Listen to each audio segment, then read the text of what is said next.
اعوذ باللہ من الشیطان الرجیم، بسم اللہ الرحمن الرحیم۔ میں ہوں زہر احمد خان اور آپ دیکھ رہے ہیں ابلاغ ٹی وی۔ شہباز شریف نے شانگلہ ہل میں خطاب کرتے ہوئے کہا کہ میں ہر طرح سے آٹا، دال، چینی، اشیاء خرد و نوش جو ہے وہ سستی کروں گا، چاہے مجھے کپڑے بھی اتار کر بیچنا پڑے۔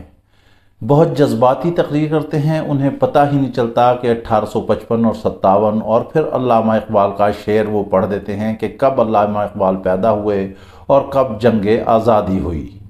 اصل میں کچھ عمر کا تقاضا ہے، کچھ ویسے شوبازیاں ہیں، پھر ان کا جو ہے ہارٹ اور مائنڈ کا سلسلہ بھی جو ہے وہ جاری رہتا ہے، وہ بھی انہیں کچھ سمجھ نہیں آتا، اسی طرح سے باتیں کرتے رہتے ہیں۔ پھر انہوں نے کہہ دیا کہ اس ملک کے جو غریب لوگ ہیں، جو بیمار غریب لوگ ہیں، وہ بیچارے یہیں مرتے ہیں اور امیر لوگ علاج کرانے باہر چلے جاتے ہیں۔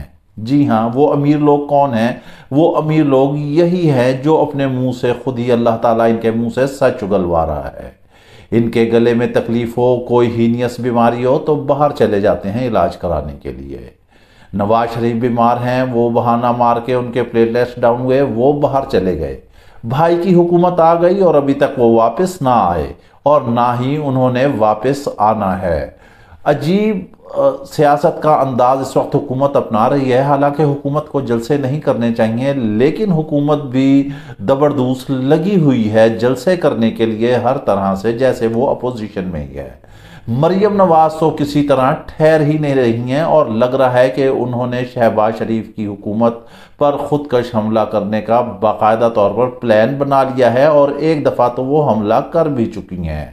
انہوں نے آن سروس آن ڈیوٹی جنرل فیض کو ہدف تنقید بنایا، جس کی ISPR کی جانب سے وضاحت بھی آ رہی ہے۔ انہیں ایسا نہیں کرنا چاہیے تھا جس طرح انہوں نے اس کی ہرزہ سرائی کی ہے۔ ایک طرف تو کہتے ہیں کہ فوج کی تعریف کرتے ہیں، مگر ان لوگوں کی جبلت میں ہے، ان لوگوں کی گھٹی میں پڑا ہوا ہے، یہ فوج مخالف لوگ ہیں، یہ اداروں کے مخالف لوگ ہیں۔ ادھر عمران خان کے بھی جلسے چل رہے ہیں۔ آج انہوں نے ایبٹ آباد میں جلسہ کیا ہے اور انہوں نے باقاعدہ اپنی تحریک انصاف کی فورس کو تیار کر لیا ہے، اور انہوں نے کہہ دیا ہے کہ 20 تاریخ کے بعد کسی وقت بھی آپ نے اسلام آباد پہنچنا ہے، اور آپ نے تحریک انصاف کے لیے اسلام آباد نہیں پہنچنا۔ آپ نے اس کرپٹ مافیا، کرپشن کی جنگ کے خلاف، اور جو امپورٹڈ حکومت ہے اس کے خلاف، اپنی خود مختاری کے خلاف، اپنی خارجہ پالیسی کے لیے اور اپنی آزادی کے لیے آنا ہے۔ میں صرف یہاں تحریک پاکستان کو مدعو نہیں کر رہا، میں ہر پاکستانی کو کہہ رہا ہوں، ہماری ماں، بہنیں، بچے، بزرگ سارے ہی آئیں گے اسلام آباد، جس پر وہاں پر تمام مجمع کے لوگوں نے ہاتھ اٹھا کر چلا کر جواب دیا کہ ہم بالکل آئیں گے۔ مسلم لیگ نون کی حکومت جب سے آئی ہے، کمال ہے ڈھٹائی کی، جھوٹ بولنا ان پر ختم ہے، جتنا دبا کر جھوٹ بولتے ہیں اور قطعی طور پر کوئی شرم بھی محسوس نہیں کرتے۔ کہتے ہیں کہ مہنگائی کو ہم کنٹرول کر رہے ہیں، چیزیں سستی کر دی ہیں۔ ویسے ایک سوال ہے کہ جب بھی حمزہ شہباز کے معاملات آتے ہیں تو مرغی کیوں مہنگی ہو جاتی ہے؟ عوام پوچھتی ہے انڈا کیوں مہنگا ہو جاتا ہے؟ آٹے کا تھیلا 1300 روپے کا ہو گیا ہے، گھی چینی مہنگی ہو گئی ہے، اشیاء خرد و نوش مہنگی ہو گئی ہیں، یوٹیلیٹی سٹور پر سبسڈی ختم کر دی گئی ہے۔ مہنگائی کی جھونک میں قوم کو دھکیل دیا گیا ہے۔ نون لیگ بڑا شور مچاتی تھی کہ PTI کی حکومت نے مہنگائی کر دی ہے۔ عید کے موقع پر آپ ٹماٹر دیکھ لیں کتنا مہنگا ہو چکا تھا۔ مرغی صرف ایک دن میں 100 روپے کلو کے حساب سے مہنگی ہوئی ہے۔ غریب کیا کھائے گا اور کہاں جائے گا؟ پیٹرول کا بھی شور مچاتے تھے۔ IMF نے کہہ دیا ہے کہ پیٹرول اور گیس کی سبسڈی ختم کی جائے۔ اب جیسے ہی یہ کام ختم کریں گے تو پیٹرول بھی آپ کا کم از کم 250 یا 245 روپے لیٹر کے حساب سے چلا جائے گا۔ نہ ہی انہیں باہر سے امداد ملی، نہ ہی کچھ ملا۔ سعودی عرب سے بھی انہیں ٹھینگا ہی ملا، UAE سے بھی ٹھینگا ہی ملا۔ صرف جو عمران خان کے لائے ہوئے پیسے تھے وہی انہوں نے کہا کہ اس کی جو ہے صرف تاریخ بڑھا دی جائے تاکہ وہ پیسے پاکستان کے اکاؤنٹ میں پڑے رہیں۔ ابھی تک کہیں سے انہیں کوئی بھی خاطر خواہ کامیابی حاصل نہیں ہوئی ہے۔ اسحاق ڈار جو ان کے وزیر خزانہ تھے سابقہ، وہ کہتے ہیں کہ میں باہر سے بیٹھ کر حکومت کو مشورے دے رہا ہوں کہ مہنگائی کیسے کنٹرول کرنی ہے۔ جی ہاں، حکومت میں باہر سے بیٹھ کر تو نواز شریف نے بھی فوج کو آڑے ہاتھوں لیا تھا، یہاں ان کی بیٹی آڑے ہاتھوں لے رہی ہے۔ شہباز شریف چاہتا ہے کہ کہیں نہ کہیں سے راستہ جو ہے وہ سیدھا پدرا ہو جائے، لیکن جیسے ہی مریم نواز نکلتی ہیں وہ ان گائیڈڈ میزائل ہیں، ان کا پتہ ہی نہیں چلتا کہ کس وقت وہ کہاں پر فائر ہو جائیں گی۔ ابھی جو ہے پنجاب کی حکومت جو ہے وہ بھی خطرے میں ہے۔ حمزہ شہباز ابھی فیصلہ آنے والا ہے، بہت جلدی آئے گا الیکشن کمیشن کا، اور آمدہ اطلاعات کے مطابق یہی ہے کہ پنجاب حکومت جو ہے وہ خطرے میں داخل ہو چکی ہے، اور بہت زیادہ امکانات ہے کہ حمزہ شہباز کی حکومت نہ ہی رہے۔ یہاں سے صدر کے بھی معاملات مل رہے ہیں، پیپلز پارٹی جو ہے وہ بھی دور دور نظر آ رہی ہے نون لیگ سے، اس نے بھی تمام چیزیں ہٹا دی ہیں، وہ اہم سیٹیں صرف لینا چاہتی ہے۔ زرداری ان کے ساتھ پھر ہم بتا رہے ہیں کہ گیم کر گیا ہے شہباز شریف کو، قطعی طور پر سمجھ نہیں آ رہا، وہ سندھ سے نکل کے پنجاب کی طرف آ رہی ہے پیپلز پارٹی، اور یہاں پر پینیٹریٹ ہو رہی ہے اور مسلم لیگ نون کی جڑیں ختم ہو رہی ہیں۔ اب بات یہ ہے کہ حکومت نے اپنے مخالفین کو قطعی طور پر دبانے کا فیصلہ کر لیا ہے، اور وہ فاسٹ فارورڈ سے جا رہی ہے کہ شہباز شریف نے کہا تھا سپیڈ پاکستان ہے۔ اب اس سپیڈ پاکستان میں جو آزاد صحافت ہے اس پر قدغن لگائی جا رہی ہے، صحافیوں کو نوٹس دیے جا رہے ہیں۔ کہا جا رہا ہے کہ مبینہ طور پر جو ہے سمیع ابراہیم کو ایف آئی اے نے طلب کر لیا ہے، جبکہ یہ بھی پتہ چلا ہے کہ مبینہ طور پر عمران ریاض کو بھی کوئی ایف بی آر کی جانب سے نوٹس ملے ہیں، اور ان کی زرعی زمین اور دیگر مالی معاملات کے حوالے سے ٹیکس کی تفصیلات مانگی ہیں۔ اس طرح تو نہیں ہوتا، اس طرح کے کاموں میں پیکا آرڈیننس کا گورنمنٹ پھر سہارا لے رہی ہے، جبکہ پی ٹی آئی کی حکومت میں یہ بڑے زور و شور سے شور مچاتے تھے کہ پیکا آرڈیننس جو ہے وہ آزادی صحافت کا قاتل ہے، ہم اس کو ختم کر دیں گے۔ لیکن اب شاید جو حقائق سامنے رکھ رہے ہیں ان کی جو ہے انہیں آواز برداشت نہیں ہو رہی ہے۔ یہ صحافت جو ہے یہ حکمرانوں کی، یہ اس جمہوریت کا ایک اہم ترین ستون ہوتا ہے، یہ آنکھ اور کان ہوتا ہے، یہ حقائق بتاتا ہے۔ اس میں آپ کو تلخ حقیقتوں کو برداشت کرنا پڑتا ہے، آپ کو سننا پڑتا ہے، آپ کو تصحیح کرنا پڑتی ہے۔ یہ نہیں ہوتا کہ جو آوازیں چل رہی ہیں آپ ان کو دبانا شروع کر دیں مختلف ہتھ کنڈوں سے، مختلف اداروں کو استعمال کر کے، کہ آپ کہیں کہ اب ایسے نہیں ہوگا۔ جو مدینہ منورہ کا معاملہ آیا تھا اور جو وہاں پر نعرے بازی ہوئی تھی، اس کے حوالے سے بھی مبینہ طور پر کچھ یہ خبریں سامنے آ رہی ہیں کہ اس میں بھی نون لیگ کے ہی کچھ لوگ شامل تھے۔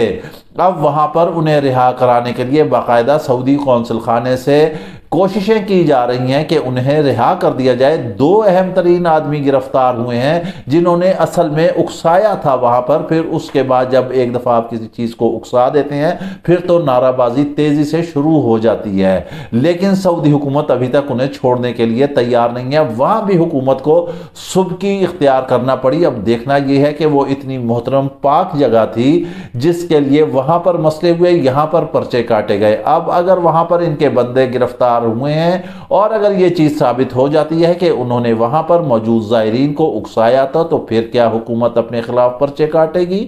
عجیب و غریب حالات ہے۔ ادھر سے رانا ثناء اللہ نے کہا ہے کہ اگر شیخ رشید نے جو کہا ہے کہ ان کا جو احتجاج ہے اسلام آباد آمد ہے لوگوں کی وہ خونی ہوگا، اگر وہ اپنا بیان نہیں واپس لیتے تو میں انہیں گھروں ہی سے نہیں نکلنے دوں گا، یہ مجھے ابھی جانتے نہیں ہیں۔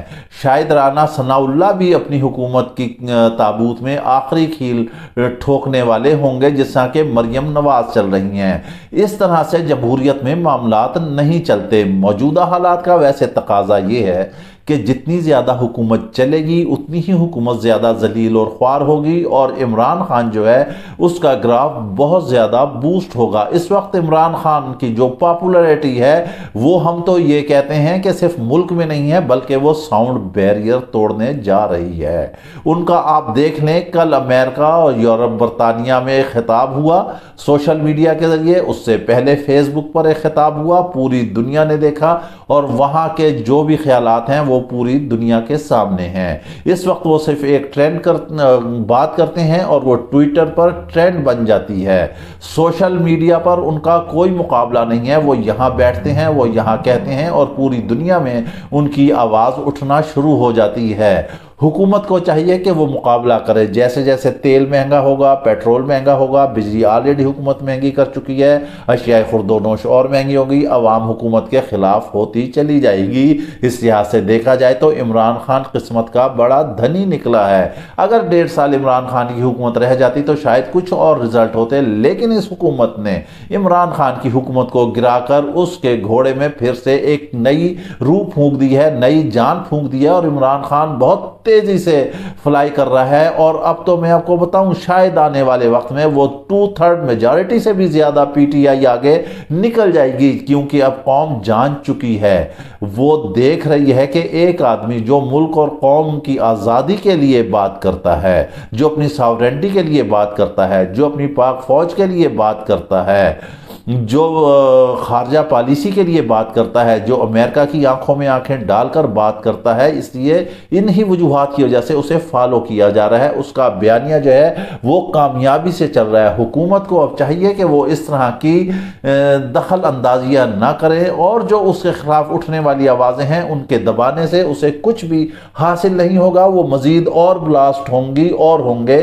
آپ ایک صحافی کو پکڑیں گے، آپ دوسرے صحافی کو پکڑیں گے، آپ تیسرے کو پکڑیں گے، چوتھے کو پکڑیں گے، آخر کتنے کو پکڑیں گے؟ آپ سیاستدانوں کو پکڑیں گے، آپ انہیں کہتے ہیں کہ ہم گھر سے نہیں نکلنے دیں گے۔ اپنے دور میں بھی تو آپ جلسے کرتے تھے، آپ جلسوں پر توجہ مت دیں، آپ حکمران ہیں، آپ عوام کو سہولیات دیں، آپ چیزیں سستی دیں، آپ بجلی پانی کی فراہمی یقینی بنائیں، آپ وزارت خارجہ پہ توجہ دیں، آپ بیرون دنیا سے آپ معاملات چلائیں، آپ کاروبار کو دیکھیں، آپ معیشت کو دیکھیں۔ آج دیکھیں مارک اپ کہاں پہنچ چکا ہے، کاروبار تباہ ہو رہا ہے، صنعتیں تباہ ہو رہی ہیں۔ شہباز شریف آپ تو جو تھے وہ کاروباری آدمی ہیں، لیکن کاروبار کو ہی تباہ کیا جا رہا ہے، تباہی کے دہانے پہ پہنچ چکا ہے۔